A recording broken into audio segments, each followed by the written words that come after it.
係，大家好啊，我係阿思然啦。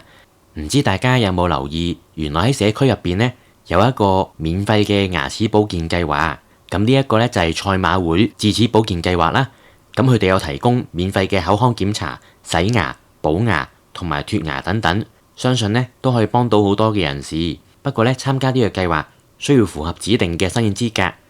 而且名額有限，先到先得。咁所以如果你身邊有符合資格參加呢個計劃嘅人士呢，都不妨將呢個影片分享俾佢哋啦，或者係身邊嘅照顧者，讓佢哋知道，因為呢一個係一個免費嘅牙齒保健服務。好，咁事不宜遲啦，先開始影片嘅內容先啦。近年呢，有研究顯示，腦退化症同埋口腔健康存在密切嘅關係。有見及此，香港賽馬會慈善信託基金策劃同埋捐助賽馬會智齒保健計劃。目的就係為咗幫助確診腦退化症或者係柏金遜症嘅人士，提供免費嘅基本牙科服務，培養自我保持牙齒衛生嘅習慣，以維持身體技能啦同埋認知能力。咁呢一個賽馬會智齒保健計劃，佢哋提供嘅免費基本牙科服務呢，就包括口腔檢查、全口 X 光、氟化物治療、牙齒衛生指導、洗牙、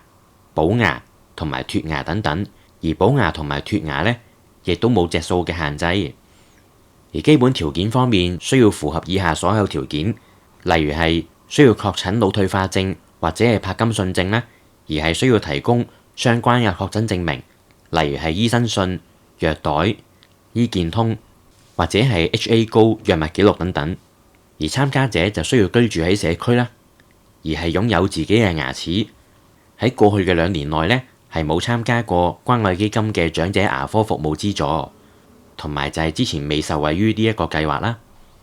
而申請嘅人士需要受惠於以下其中一項嘅政府津貼，例如係長者生活津貼啦、傷殘津貼，又或者係長者社區照顧服務券。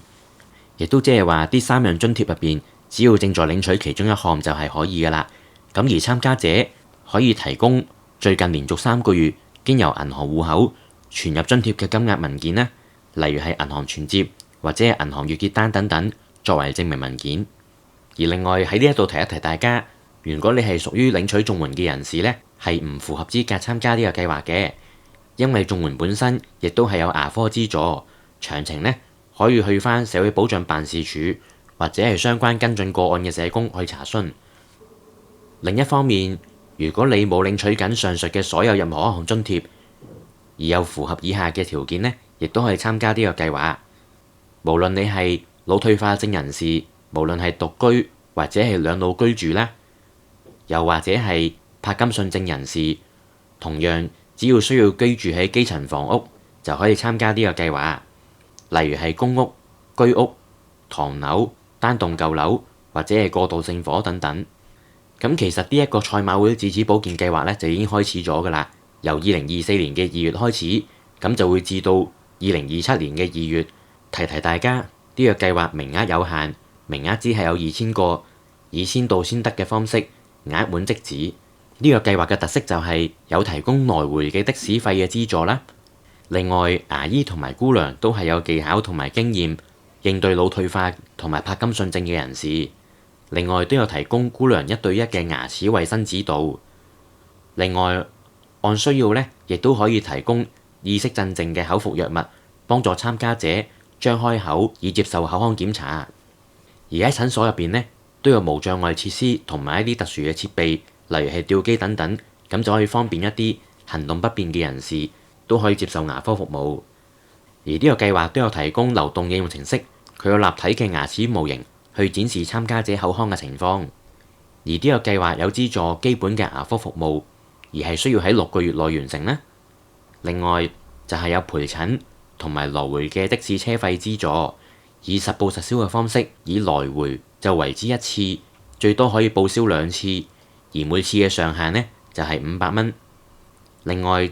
就有提供6個月嘅護理監察，需要透過剛才提過嘅手機應用程式營愛電齒通呢一個程式去跟進。咁而喺6個月內最多可以享用2次嘅免費牙科服務，當中包括口腔檢查、全口 X 光、洗牙、補牙、脫牙、氟化物治療同埋牙齒衛生指導。而提多一次陪診同埋來回的士車資方面呢，係包括來回為之1次啦，咁而包括2次，上限各500蚊，以實報實銷嘅方式進行。另外，電話應用程式呢會提醒早晚刷牙啦，提供正確刷牙嘅短片啦，牙齒健康資訊同埋健腦小遊戲，可以累積分數，而呢啲分數呢係可以換取禮券，以日常生活之用。咁如果成功申請呢個計劃，最快呢就可以2至3個星期就可以見到牙醫㗎啦。咁而補牙同埋脫牙方面呢，係冇隻數嘅上限啦，而大部分嘅病人呢，只要需要到診1次就可以完成治療。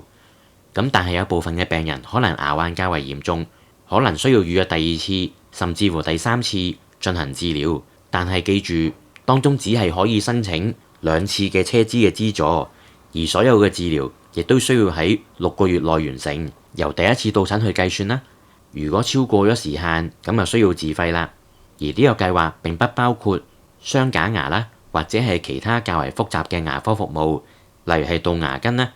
牙根刮治等等啦。咁所以如果參加者有需要呢，係可以請示牙醫進行報價，再決定係咪需要自費去使用呢個部分嘅服務。喺到診嘅時候，接待處嘅職員會提供車資資助嘅申請表格同埋回郵信封，申請人需要寄回2程嘅的士機印嘅收據同埋申請表。辦事處喺收到申請之後，需時大概2至3個月去處理同埋批核，完成後會寄回支票去到申請人嘅地址。而喺的士收據方面，亦都接受由輪椅的士公司或者係車隊所發出嘅輪椅的士嘅收據。咁但係呢，就唔接受乘坐 Uber 或者係復康巴士到診所嘅有關支出。而喺申請呢一個計劃之後，有關接受服務嘅診所地點會按情況分配到唔同嘅服務點啦，當中包括葵涌嘅祖堯邨，另外就係中環啦、旺角啦、上水等等4個診所嘅地點嘅。咁而參加呢個計劃嘅辦法就係可以電話致電91003926，又或者係68983282去查詢或者係報名，亦都可以掃描熒光幕上面所顯示嘅2維碼，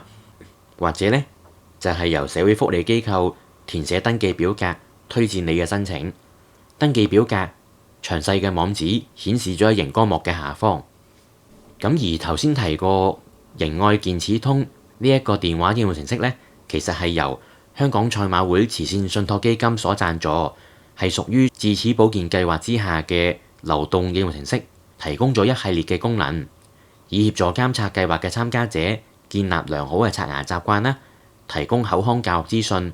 亦都設有牙齒衛生記錄功能，幫助追蹤個人口腔衛生情況，亦都學習更加多嘅護理牙齒嘅知識，從序漸進改善口腔健康。詳情呢都可以留意熒光幕顯示嘅網址，下載有關嘅程式。最後提多大家一次呢個計劃嘅查詢電話就係91003926，亦都可以掃描熒光幕嘅2維碼，瀏覽返官方網頁，以了解更加多嘅資訊啦。